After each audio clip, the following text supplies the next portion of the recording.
Nous sommes dimanche, mesdames et messieurs, bonsoir et bienvenue dans ce journal. Journal que nous commençons avec la poursuite de la visite dans notre pays du ministre français de l'Intérieur. Manuel Valls a été reçu en audience par le président de la République avec Ibrahim Boubacar Keïta. Il a été question, comme on pouvait s'y attendre, de la situation politique et sécuritaire du Mali. La France, selon son ministre, est mobilisée aux côtés du Mali pour gagner le combat contre le terrorisme. Autre moment fort de cette audience, Manuel Valls a été fait commandeur de l'ordre national, nous dit Mourama Traoré. Tournée ouest-africaine du ministre français de l'Intérieur, un fil conducteur, la lutte contre le terrorisme. Point d'orgue de l'étape malienne, la rencontre entre le président de la République Ibrahim Boubacar Keïta et Manuel Valls. Le chef de l'État et son hôte ont passé au peigne fin la situation politico-sécuritaire du Mali. Nous avons parlé de toute la situation, bien sûr, sur le Mali et bien sûr la situation au nord qui nécessite encore des moyens importants pour lutter contre le terrorisme après l'assassinat de deux de nos compatriotes, de deux journalistes. Comme vous le savez, la France, mais bien sûr aux côtés du Mali et des forces africaines, continue son travail, son combat pour assurer demain la sécurité sur l'ensemble du Mali, puisque notre projet commun, depuis le début, c'est garantir l'intégralité de tout le Mali. Maintenir le Mali ensemble, c'est également un vœu cher au président Ibrahim Boubacar Keïta, lequel salue la position tranchée de la France sur l'indivisibilité du Mali. L'intervention de ces pays amis, on le sait, a été déterminante dans la reconquête des territoires du Nord. Une fois de plus, le chef de l'État a tenu à honorer la France à travers son ministre de l'Intérieur. Monsieur Manuel Valls, ministre de l'Intérieur de la République française, au nom de la République du Mali, nous vous faisons commandeur de l'ordre national du Mali.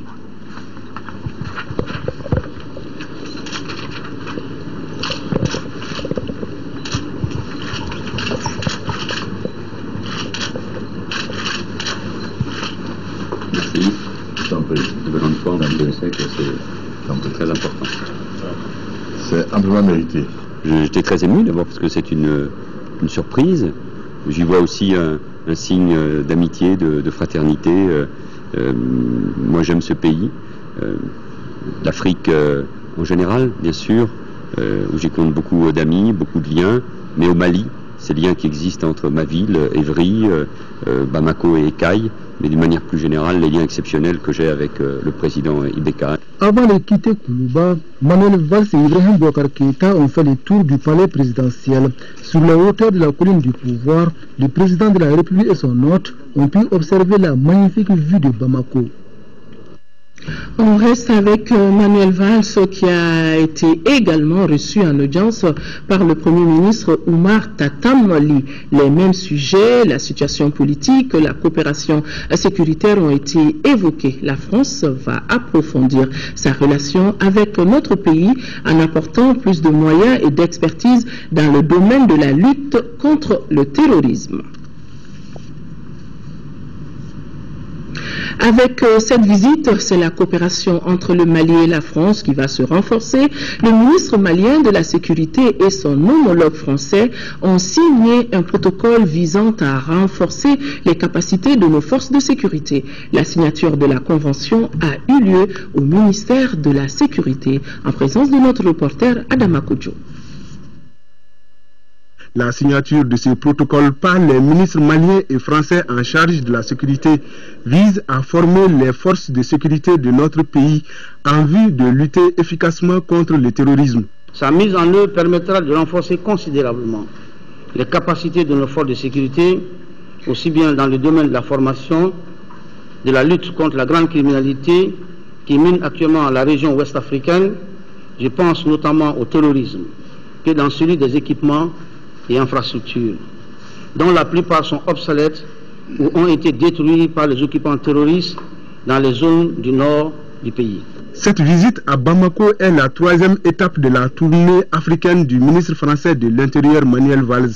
Visite consacrée à la problématique de la sécurité devenue un domaine de coopération prioritaire entre Bamako et Paris. Sachez que vous trouverez à vos côtés la France dans ce projet qui est le vôtre de reconstruire des forces de l'ordre.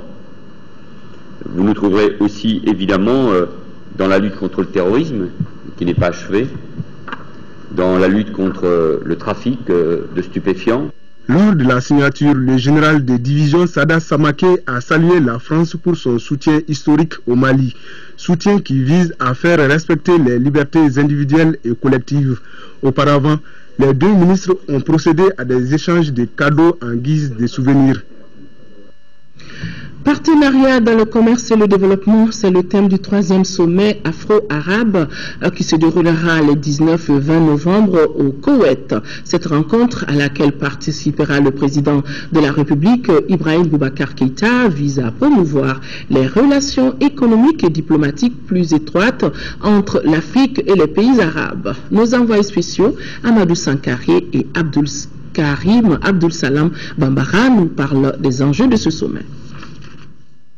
Le 3e sommet afro-arabe sera notamment axé sur les questions de commerce et d'investissement et devrait déboucher sur des projets concrets capables d'avoir un impact sur la vie des communautés. Cette importante rencontre à laquelle prendra part le président de la République Ibrahim Boubacar Keïta aura pour thème partenariat dans le commerce et le développement. En amont de ce sommet s'est tenu les 12 et 13 novembre à Koweït City le premier forum de coopération économique afro-arabe qui a préparé les documents sur lesquels doivent travailler les dirigeants des différents pays. C'est ainsi que le forum a identifié les PME, petites et moyennes entreprises, comme des projets qui ont besoin de financement, car ce secteur est lié au développement macroéconomique.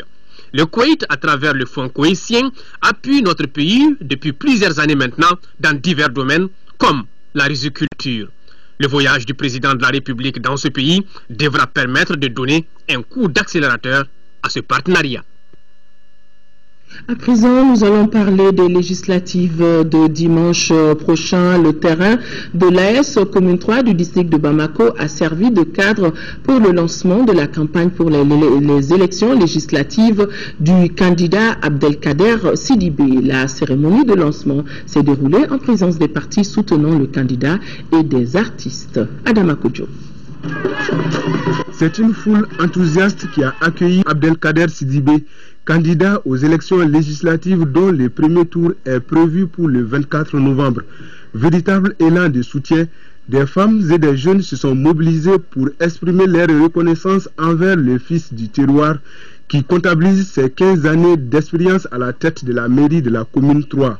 Des expériences que le candidat entend mettre à la disposition du peuple malien une fois élu député. Il faut recentrer aujourd'hui les missions et les tâches des députés.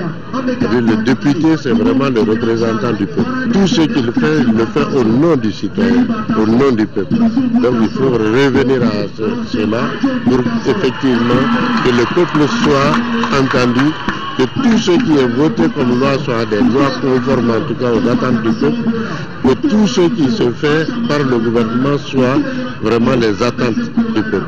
La campagne pour les élections législatives intervient au moment où le pays est en quête de la stabilité et de la paix. Le candidat Sidibé entend mettre à profit ses riches connaissances du pays pour contribuer au retour de la paix au Mali. Le problème du Nord, je le connais très bien pour avoir été le directeur du programme alimentaire mondial pendant 5 ans. Ce que je peux déjà apporter, c'est qu'on parle vrai. Donc il faut déjà un langage de vérité. À partir de ce langage de vérité, vraiment de manière très sincère, essayer d'appliquer les solutions qu'il faut. Au nombre des soutiens du candidat Abdelkader Sidibé, il faut noter la présence au lancement de la campagne de certains partis politiques, des leaders communautaires et des artistes de renommée internationale. Ces soutiens ont fait des témoignages en faveur du candidat Sidibé. L'alliance UDA-URD pour le renouveau du Parlement malien, respectivement au nom de l'Union pour la démocratie et l'alternance et l'Union pour la République et la démocratie, le contrôleur des douanes Issa Sidibé et l'ingénieur informaticien Samuel Diarra étaient en meeting à Lafiabougou. Moïse Traoré, compte rendu. L'Alliance Union pour la démocratie et l'alternance, UDA, et l'Union pour la République et la démocratie, URD, militent pour le renouveau du Parlement malien. En commune 4 du district de Bamako, ces candidats aux législatives du 24 novembre prochain sont respectivement Issa Sidibé et Samuel Diarra. Une fois élus députés, nous aspirons à agir comme des députés de Modibo Keïta, des députés de Mamadou Konaté qui ont défendu le droit et les intérêts des citoyens du Soudan dans l'Assemblée nationale française. Nous défendrons à la fois les droits et les intérêts des citoyens de notre commune, de tout le Mali.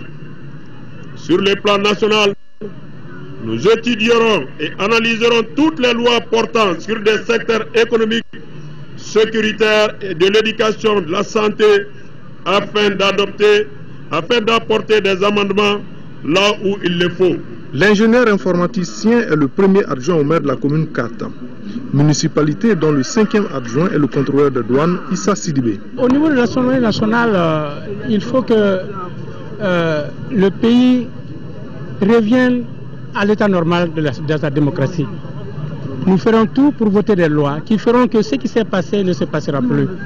Parce que notre pays a assez souffert de la malgouvernance et il faut qu'on en tienne compte et qu'on fasse rigueur dans la gouvernance. Le message que moi j'ai à lancer seulement l'ensemble, c'est-à-dire que du peuple malien, plus singulièrement la commune 4, c'est de dire à tout le monde les jours du vote, de sortir, aller voter massivement d'abord, mais massivement pour une liste gagnante, c'est-à-dire que UDA, URD, compte tenu de non seulement de notre intégrité, mais compte tenu aussi de notre parfaite connaissance de la commune. La Fiabougou qui a reçu le meeting fait partie des 8 quartiers de la commune 4.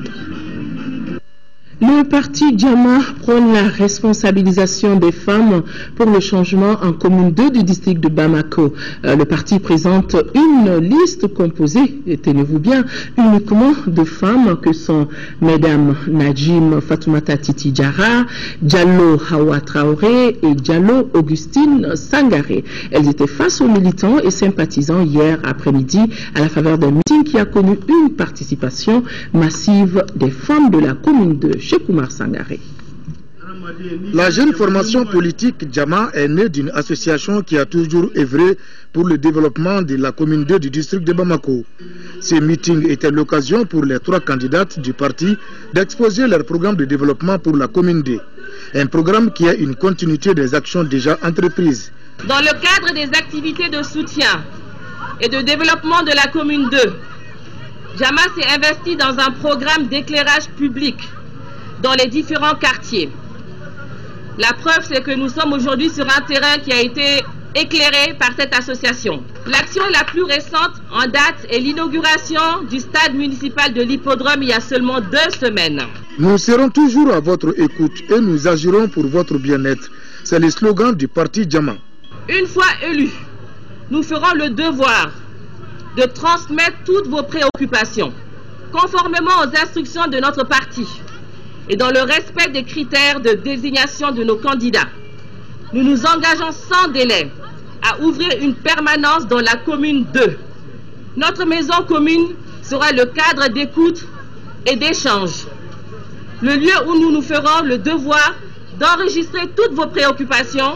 Cette liste 100% féminine traduit la volonté du parti à concrétiser la responsabilisation des femmes. Beaucoup de gens parlent de renouveau, de changement, mais le changement, il doit être perçu aussi bien dans la qualité et que dans le genre. Nous sommes, comme je l'ai dit, un parti jeune, composé essentiellement de jeunes, mais nous comptons beaucoup sur la compétence. Et ces femmes-là sont des femmes compétentes. C'est pour les raisons pour lesquelles essentiellement nous avons choisi de les présenter sur une liste en commune 2. Ce meeting a connu une mobilisation particulière des femmes et des jeunes de la commune 2. L'artiste Bala Tungara et le duo féminin Fimani Djama étaient aussi au rendez-vous. Je compte sur les ouvriers et leurs familles dans ma commune pour accéder à l'Assemblée nationale. Cela pour apporter un changement en faveur des jeunes et des citoyens de ma commune. Cette déclaration est de Oumar Karamoko Diarra, candidat aux législatives du 24 novembre prochain en commune 1. C'était lors de son meeting. Le compte rendu de la cérémonie avec Mamourou Sidibé. Pour les législatives de 2013, Oumar Karamoko Diarra décide de faire cavalier seul en commune 1 du district de Bamako. Mécanicien de son état, Oumar a au cours de son meeting apprécié ses militants en commune 1. Dans son projet de société, ce jeune mécanicien veut lutter contre l'injustice. Il a d'ailleurs dénoncé l'opportunisme de ceux qui veulent faire dormir les consciences en cette période électorale. Au changement, il a fait allusion et rassure qu'il n'en aura jamais sans l'implication de la jeunesse. Oumar Karamoko Diarra a enfin livré les véritables motivations de sa candidature. Je suis ouvrier, de même que la presque totalité de la population de la commune 1. Tout le monde parle de changement. Je vous avoue que sans les jeunes, ce sera difficile. Il faut que les jeunes s'impliquent pour apporter le changement. Dans ma commune, c'est la première fois qu'un jeune se présente aux législatives. Je vais opérer le changement à l'Assemblée nationale parce que ceux qui sont allés nous représenter nous ont oubliés. Nous souffrons à l'image de tous les quartiers qui nous entourent et qui sont tous dépourvus d'eau potable. Des associations aux autorités locales, les témoignages ont été faits à l'adresse des jeunes candidats. Je constate une seule chose tout de suite là, ce qui me vient à l'idée. C'est qu'on voit que la jeunesse est en train de prendre progressivement conscience de ce qui les attend. Pour la simple raison qu'on a pour la première fois dans cette commune un jeune qui se présente comme candidat aux élections législatives et en même temps un ouvrier. C'est un garçon intelligent. Il est jeune. Il a beaucoup de qualités. Comme emblème, Oumar a choisi le vestibule appelé Blon en Bamanan, qu'il qualifiera d'ailleurs de Yeraoulo Blon, vestibule des nobles, faisant allusion à l'Assemblée nationale. Au dire du candidat, le vestibule est le lieu où se débattent toutes les affaires sérieuses du village. Donc, suffisant comme emblème pour magnifier le dialogue et la concertation. Les 7 candidats, dont 2 femmes sur la liste des partis PDM, BMDT, ANC et FAMA, ont lancé leur campagne pour les législatives de 2013. Les candidats promettent de défendre les intérêts de la population et invitent les Katois, les habitants de Kati, à sortir massivement pour voter le 24 novembre prochain. Agali Agissa. 4 partis, un front commun pour occuper les 7 fauteuils de la future législature qui reviennent au cercle de Kati. Il s'agit du groupement des partis Front africain pour la mobilisation et l'action FAMA, Alliance nationale pour la construction ANC, Parti de la différence au Mali PDM et Bolin Mali Déméton BMDT. 7 candidats, dont 2 femmes, vont défendre les couleurs de ces formations politiques sur une liste commune. Les 7 candidats ont tous un seul objectif, celui de la défense des intérêts des Maliens et des Katois en particulier. Kati, c'est une commune qui est enclavée. Une fois arrivé dans les affaires, mais même si un député n'a pas comme vocation de gérer, nous allons avoir la facilité de proposer et d'avoir des idées pour que Kati puisse avoir des routes. Kati a besoin de sécurité. Nous sommes ressortissants du cercle de Kati et des environnants de toutes les communes de Kati. Donc nous avons des objectifs bien assignés. Ceux qui sont avec nous connaissent bien le cercle de Kati et tous ceux qui sont les préoccupations de cette population. Nous voulons les satisfaire. L'agriculture, le transport, le bien-être de la population. Compte tenu de leur attachement au bien-être de la population du cercle de Kati, le groupement des partis a choisi la place publique de la ville pour lancer ses activités de campagne. Les 7 candidats au poste de député ont leur stratégie pour élever le taux de participation aux échéances électorales du 24 novembre prochain. Nous avons déjà prévu 5000 âmes qui travailleront à atteindre 40 âmes chacune.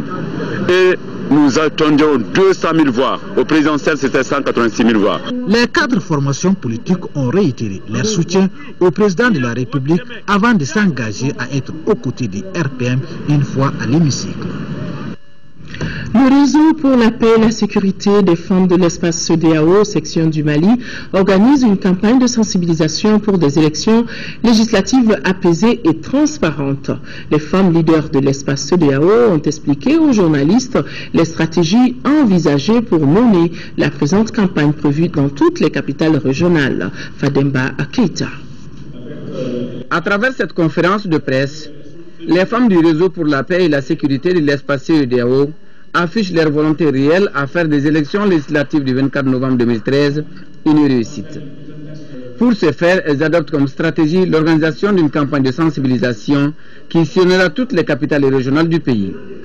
Selon les initiatrices, des élections non apaisées sont source de déstabilisation et de chaos pour les femmes et les jeunes. Le réseau paix et sécurité des femmes de l'espace CEDEAO a bien voulu organiser cette campagne pour que nous puissions avoir des élections apaisées. Les femmes vont aller dans les régions, les femmes du réseau, avec des points focaux sur place dans les régions, continuer la campagne à l'endroit de la population. Plusieurs activités sont prévues au cours de cette tournée de sensibilisation et d'éducation civique.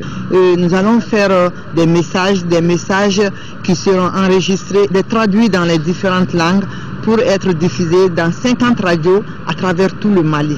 Cette campagne est financée par le ministère de l'administration territoriale et la CEDEAO. Signalons au passage que le réseau est un regroupement de plusieurs associations de femmes de notoriété nationale et internationale qui œuvrent dans le domaine de la promotion des droits des femmes, de la paix et de la sécurité. Je vous le disais dans les titres, pour les législatives à venir, 80 députés, 80 visages de l'actuelle Assemblée nationale vont manquer, soit ils n'ont pas été retenus par leur parti, soit des choix délibérés. Celui qui retient l'attention, c'est celui de l'actuel président par intérim de l'Assemblée, Younousi Touré, ce qui conduit à penser que l'on s'achemine vers un renouvellement des membres de cette institution. Comment peut-on analyser cette situation? L'aspiration des Maliens au changement ou la faiblesse des partis politiques? Sur la question, Oumar Moussa Traoré a essayé d'analyser. Le vent du changement dont les Maliens avaient déjà donné le temps en élisant Ibrahim Boubacar Keïta à plus de 77% des suffrages est sûrement en train de souffler sur les législatives du 24 novembre prochain. Ce sont environ 80 élus nationaux de la présente législature qui n'ont pas été retenus par leur parti pour briguer les suffrages des Maliens. Une sorte de sursis est accordé aux 67 autres. Les élections législatives sont quand même des élections de proximité et que tous les partis généralement laissent aux structures locales le soin de choisir les candidats aux élections législatives. Il appartient à chaque structure, en fonction des contingences locales, de choisir ses candidats. Donc c'est ce qui peut amener cette explication. Il y a aussi l'usure du pouvoir qui fait qu'au Mali, généralement, au bout de 2 mandats, les gens commencent à vouloir exiger de changer de candidat. Ça aussi, ce sont nos contingences locales, quoi. Cette volonté de changement chez nos compatriotes était perceptible dès les premières heures du coup d'État du 22 mars 2012. Une catégorie des Maliens avait accueilli le putsch avec enthousiasme, moins par sympathie pour le changement de pouvoir par la force que par défiance à l'égard des hommes politiques. Même la majorité silencieuse avait été désabusée par la chose politique. Cette situation n'est sans doute pas étrangère à la tournure prise par les tractations lors des primaires au niveau des partis politiques. Ces derniers, ayant pris conscience de cette défiance des électeurs, se sont engagés dans des alliances souvent contre nature.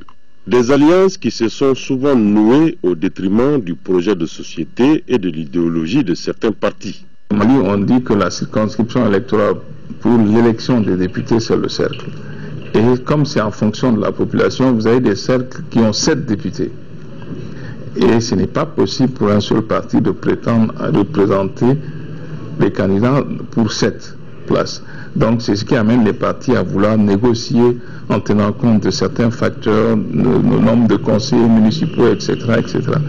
Ce n'est pas bon, c'est pas simple. Vu que le député, c'est quand même d'abord un élu national, mais il représente aussi sa circonscription. Il faut qu'on trouve le moyen de faire de chaque député l'élu d'une circonscription, c'est-à-dire qu'il y ait autant de circonscriptions électorales que de députés. Ça va amener les partis à prendre leurs responsabilités, à avoir des candidats crédibles dans chaque circonscription pour pouvoir espérer avoir des élus. En tout état de cause, le renouvellement de l'Assemblée nationale semble être une donnée permanente de la vie politique malienne. Les différents parlements qui se sont succédés depuis l'avènement de la démocratie en 1992 ont tous été renouvelés à hauteur de 80%, législature après législature. En 2007, par exemple, seulement 27 députés y sont revenus sur un effectif de 147. Dans une circonscription comme celle de la commune 3 du district de Bamako, aucun élu n'a effectué jusque-là 2 mandats successifs depuis l'avènement de la démocratie. L'idéal aurait été que se dégage de ces élections une majorité claire. Et ensuite, qu'il y ait une opposition. Et pour que l'opposition fonctionne dans nos pays, il est prévu, il existe un statut de l'opposition. Il faudra renforcer le statut du chef de l'opposition pour lui permettre de jouer son rôle. Parce que l'Assemblée a un rôle fondamental, c'est de contrôler l'action du gouvernement. Et pour pouvoir contrôler l'action du gouvernement, il faut que l'opposition ait aussi ses représentants au sein de l'Assemblée nationale. Et je pense que ce sera le cas.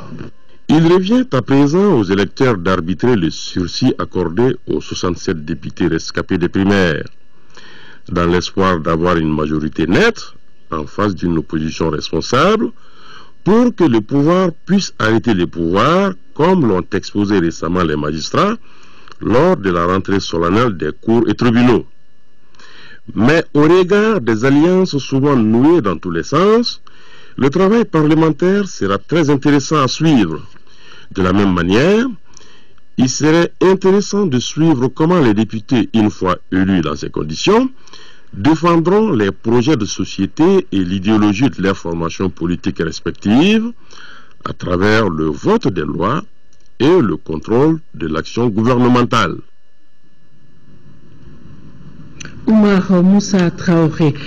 Dans le cadre de l'organisation de la campagne médiatique de l'élection législative du 24 novembre, le président du Comité national de l'égal accès aux médias d'État invite les candidats dont les noms suivent à se présenter au siège de l'organe demain lundi 18 novembre pour l'enregistrement de leur message de campagne. À 9h RPM, 9h20, indépendant Carsoc, 9h40, indépendant BBT, 10h, indépendant Abdelkader Sidibé, RDR 10h20, indépendant Abala Ag Amzata à 10h40, 11h, UNPR, 11h20, indépendant Badigna, 11h40, PIDS, 12h, Ibrahima Sanogo plus 6, 12h20, APR, 12h40, Ramat, Indépendant Alliance 2013 à 13h, 13h20, CAP, 13h40, Sénas Faso Yerouaton, 14h UFD, 14h20, Bara, 14h40, UDM, 15h ADCAM, 15h20 RJP, 15h40 PS Yele Koura, 16h Asma. Juste après ce journal, vous pourrez suivre les messages de campagne des candidats RJS, PSP, CPM, FAMA, Indépendant Rogna, Bara, UPD, SADI, PLD et PDS. L'actualité sur un autre plan, le 18 novembre de chaque année, la communauté internationale célèbre la journée mondiale de souvenir des victimes d'accidents de la circulation routière.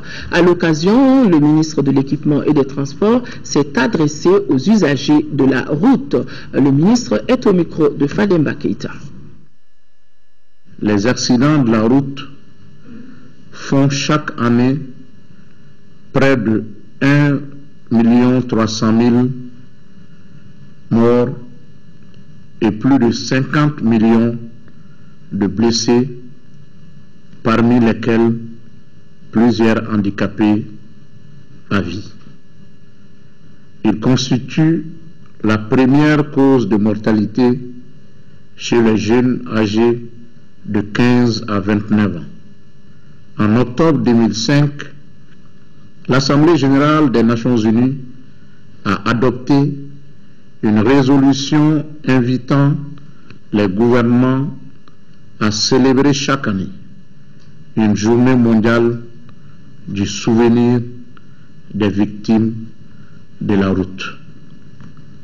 Le but de cette journée est de reconnaître le problème des victimes de la route et les difficultés auxquelles sont confrontés leurs proches face aux conséquences pratiques et affectives de ces événements tragiques. Pour éviter les accidents, il est essentiel de contrôler la vitesse, d'éviter la conduite en état d'ébriété, le stationnement anarchique, le mauvais dépassement du casque reste une nécessité si l'on est à moto. Je souhaite 0 accident pour demain lundi 18 novembre 2013. Ils sont 13 000 candidats inscrits cette année au concours direct de recrutement d'enseignants dans la fonction publique des collectivités pour plus de 2200 postes à pourvoir. Le coup d'envoi des épreuves a été donné par le secrétaire général du ministère de l'administration territoriale. C'était au lycée Ba Aminata Diallo, nous dit Noumoum Sissoko. Ce concours s'inscrit dans le cadre du deuxième mouvement de recrutement d'enseignants dans la fonction publique des collectivités. Il vise à combler les besoins d'enseignants dans nos écoles. La clé de répartition des 2232 enseignants à recruter est on ne peut plus claire. Cette année, nous avons la possibilité de recruter 1969 à l'enseignement fondamental et l'éducation préscolaire, 60 dans l'enseignement normal pour les IFM, 71 dans les lycées d'enseignement général et 60 dans les instituts de formation professionnelle. Le concours porte sur une épreuve de culture générale et une autre sur la spécialité du candidat. Il est organisé par le ministère de l'administration territoriale en partenariat avec celui de l'éducation nationale. Il y a un besoin en enseignants au niveau de toutes nos collectivités territoriales. Nous avons 13 000 candidats qui se sont adonnés à l'exercice ce matin et repartis au niveau de 4 centres.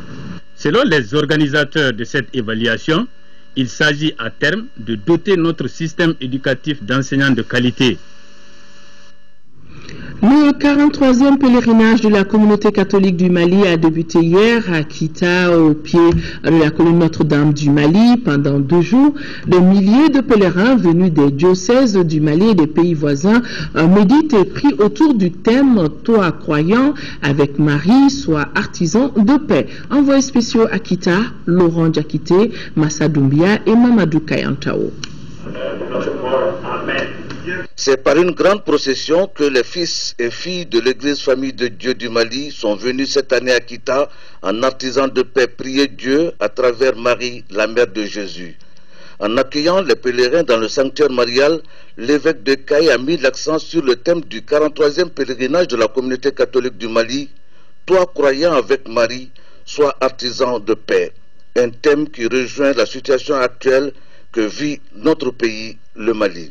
Nous, croyants de l'Église Communion fraternelle au service de l'Évangile, sommes conscients que le disciple du Christ est dans le monde, avec le monde, sans être du monde.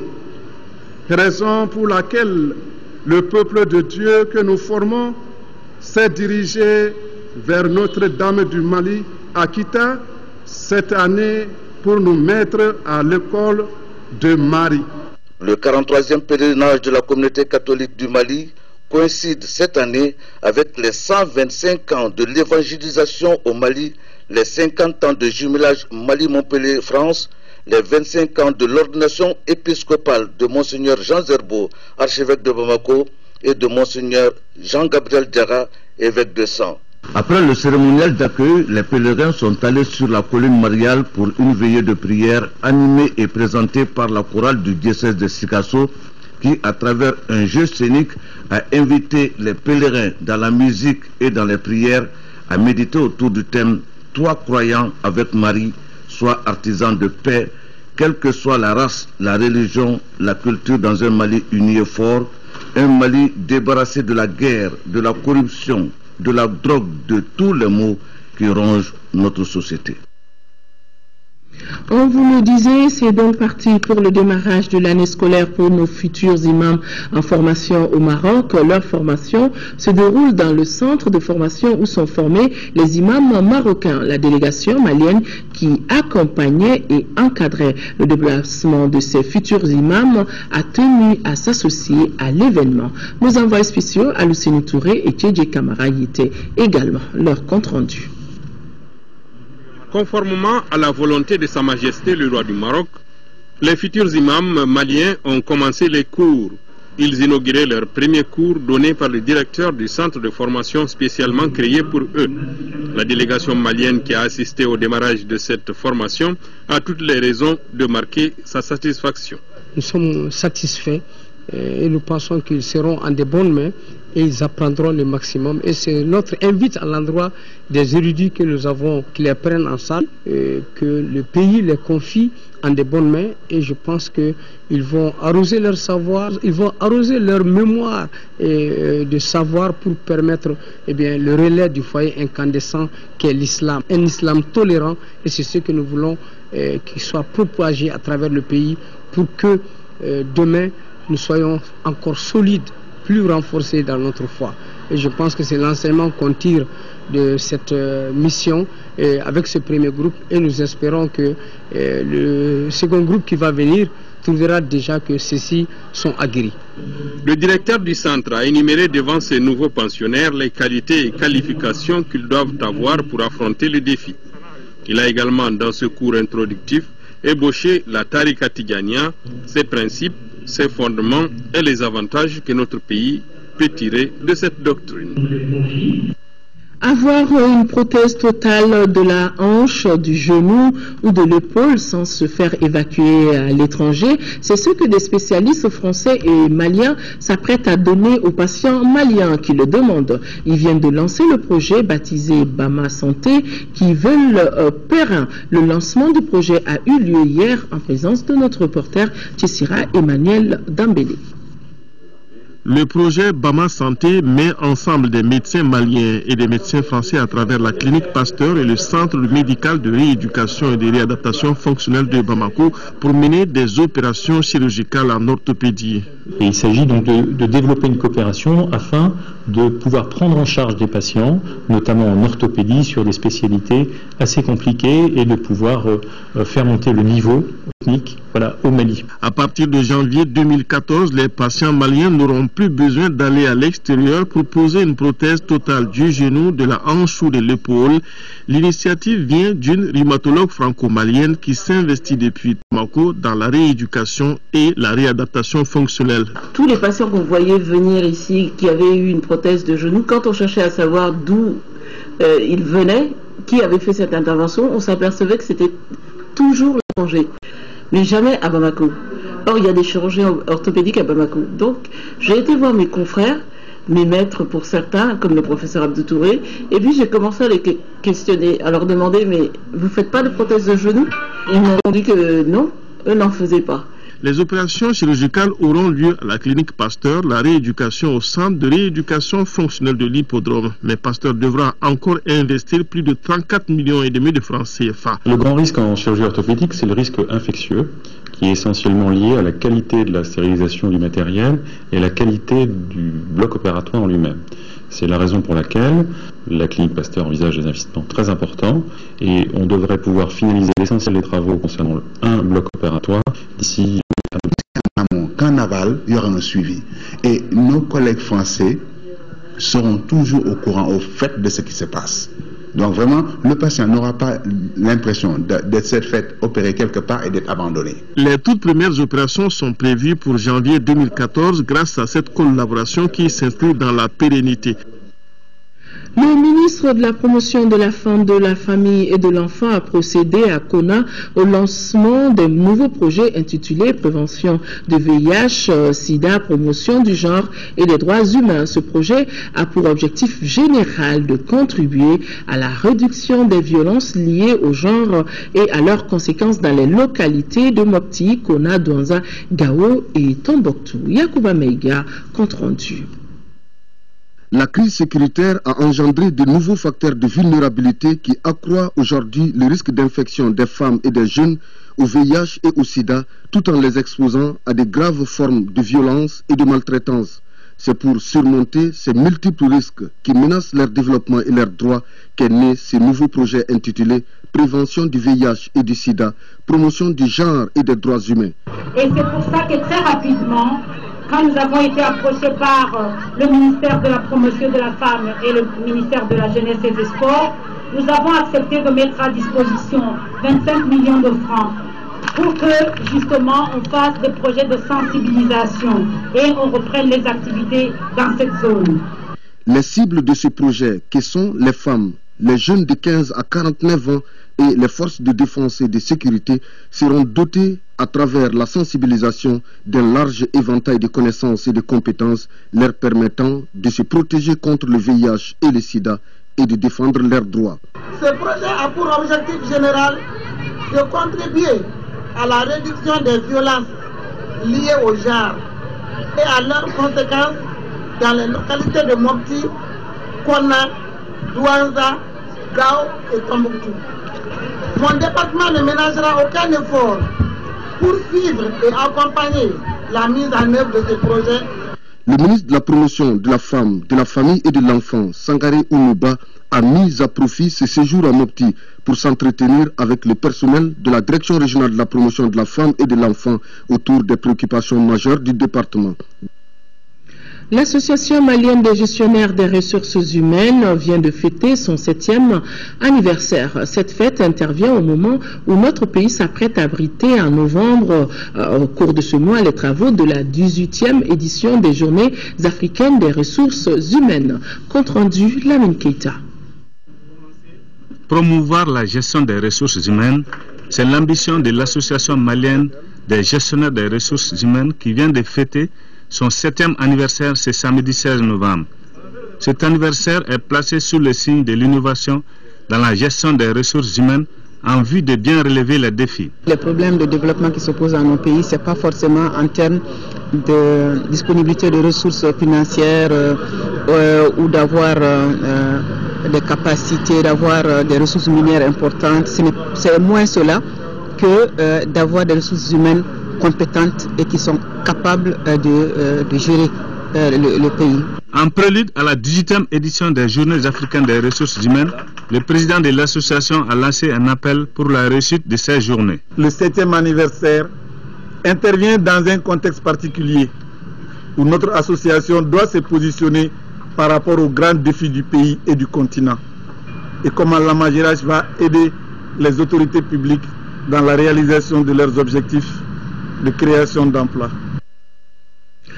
Sport, athlétisme, Madame Sangaré Aminata Keita est désormais la présidente de la Fédération malienne d'athlétisme. Elle a été élue à l'issue de la 18e session du Conseil national d'athlétisme tenue hier au stade du 26 mars. Ainsi, Madame Sangaré Aminata Keita succède à Idrissa Ba pour un mandat de 4 ans. Al-Djouma Tina. Une nouvelle page s'ouvre pour l'athlétisme malien avec l'arrivée de Mme Sangaré Aminata Keita à la tête de la Fédération malienne d'athlétisme. Elle vient d'être élue à l'issue de la 18e session du Conseil national de la discipline. Sur 9 voix, le nombre de ligues habilitées à voter, la directrice du lycée sportif Ben Omar Sy a recueilli 7 voix contre 2 pour Daouda Sogouba, ce qui lui permet de succéder à Idrissa Ba à la tête de la fédération pour un mandat de 4 ans. Vous savez qu'on a entrepris un véritable travail au niveau de la conception pour établir un programme de développement que nous avons entamé. Donc nous sommes à mi-chemin et c'est le travail qui va continuer. Mesurant la portée de la confiance placée en elle, la nouvelle équipe ne tardera pas à se mettre au travail pour booster davantage la discipline. Le premier axe prioritaire, c'est déjà la modernisation de l'administration de la fédération et surtout l'accentuation des compétitions. C'est surtout ça. Et très bientôt, il y a le championnat national cadet qu'on n'avait pas pu organiser et on va s'atteler à ça très rapidement. Déjà à l'ouverture des travaux, le président sortant a réitéré ses remerciements à toute la famille de l'athlétisme malien. Avant de passer les témoins, Idrissa Ba a d'abord passé au peigne fin le bilan de son dernier mandat, marqué par des hauts et des bas. Un moment d'émotion en présence du premier responsable du département des sports. Nous avons ici une personnalité du sport qui a beaucoup fait et qui a encore beaucoup à faire. Je pense qu'il l'a dit, il n'est pas candidat pour un poste cette année, mais pour autant, il restera toujours disponible pour cette discipline et pour le sport. Il ne reste plus qu'à la nouvelle équipe de retrousser ses manches pour que l'athlétisme malien puisse se développer davantage et rayonner sous divers cieux. Dossier culture de ce dimanche porte sur l'évolution de la danse malienne. Des pas de danse comme Djaka, Soumalé ou Pitipan sont les premières formes contemporaines de cette danse. Mais c'est le festival de danse de Bamako qui serait à l'origine des techniques modernes de danse dans notre pays. Depuis 2004, le conservatoire des arts et métiers multimédia Balafaseke Kouyaté assure la formation des jeunes en technique contemporaine et composition chorégraphique. Le dossier culture est une réalisation ce soir de Cheikh Oumar Sangaré. La danse malienne, tout comme les autres formes d'expression artistique et culturelle, évolue avec le temps. En témoignent des danses comme Soumalé, Djaka et Pitipan. Des danses nées dans les rues de nos grandes villes et qui étaient considérées comme modernes, alors contemporaines. Quant aux techniques de la danse contemporaine en tant que telles, elles sont récentes au Mali. Les danses de la rue étaient considérées comme des contemporaines, mais la technique véritablement contemporaine, il faut dire que c'est Ketli Noël qui est venu avec cette technique-là ici au Mali. Ketli Noël est une danseuse chorégraphe promotrice du festival Danse Bamako Danse. Une rencontre qui serait, selon les initiateurs, à la base de la vulgarisation de la danse contemporaine dans notre pays. Le Mali est très connu dans la musique, on a des grands chanteurs, mais la danse contemporaine n'était vraiment pas connue. Elle a fait son apparition au Mali grâce à une dame qu'on appelle Ketli Noël, qui est la directrice de ce centre. Elle a décidé de faire ce festival au Mali. Dans le cadre de la modernisation de nos expressions artistiques et culturelles, dont la danse, le Mali s'est doté d'une école supérieure en 2004. Il s'agit du Conservatoire des arts et métiers multimédia Balafaseke Kouyaté où l'apprentissage de la danse fait partie du quotidien de certains élèves. La particularité de la danse chez nous, c'est que nous souhaitons d'abord que les élèves apprennent les pas de danse traditionnelle du Mali, qu'ils apprennent aussi la danse classique et la danse contemporaine, pour leur permettre à leur sortie d'avoir un ensemble de bagages qui leur permet de créer de nouveaux pas de danse. Ici, les cours de danse sont essentiellement pratiques. L'apprentissage consiste à créer une synergie entre l'esprit et le corps, car le danseur doit avoir un corps souple et un bon mental. Battement tendu devant, rond les jambes avec la coordination de la jambe et je vais faire plier, ok? Tendu devant, rond les jambes, coordination et je fais. Dans la classe, j'amène d'abord les élèves aux différents mouvements du corps naturel, les mouvements naturels tels que marcher, tourner, courir, sauter. Et ensuite de ça, nous allons faire des techniques qui vont développer le corps avec l'élasticité, l'équilibre, la coordination. Et ce sont ces techniques-là qu'on appelle techniques contemporaines qui modulent le corps du danseur en fonction de ce qu'on veut de lui. Pour être une danseuse, il faut avoir une bonne mémoire surtout, une bonne capture parce que ça dépend. D'accord, il faut avoir le corps souple et avoir des mouvements corrects. Ça demande beaucoup de physique, ça demande beaucoup de concentration également, donc c'est un peu difficile. Cette danse dite moderne ne constitue pas un danger pour nos danses traditionnelles. Au contraire, elle n'est que la forme développée de nos danses d'hier. En tout cas, c'est ce que pensent les spécialistes. Nos danses traditionnelles, c'est l'état d'âme de nos populations. Mais dans cet état d'âme, il va falloir ajouter des choses qui permettent un développement beaucoup plus harmonieux de nos danses. Surtout que nos danses traditionnelles ne se retrouvent pas comme elles étaient il y a 20 ans, il y a 30 ans. Si on veut dire tout simplement, Bambara, la danse contemporaine, c'est la danse d'aujourd'hui. Dis donc, c'est tout. Aujourd'hui, plusieurs centres et projets de promotion des danses existent à travers notre pays, ce qui devrait favoriser le développement de la danse, qui serait la première née des formes d'art sur Terre. Des danses comme Djaka, Soumalé, Petit Pan nous rappellent bien notre jeunesse. Voilà, mesdames et messieurs, c'est donc tout pour cette édition. Merci de l'avoir suivi. Demain, 10h-13h, Amara Mali.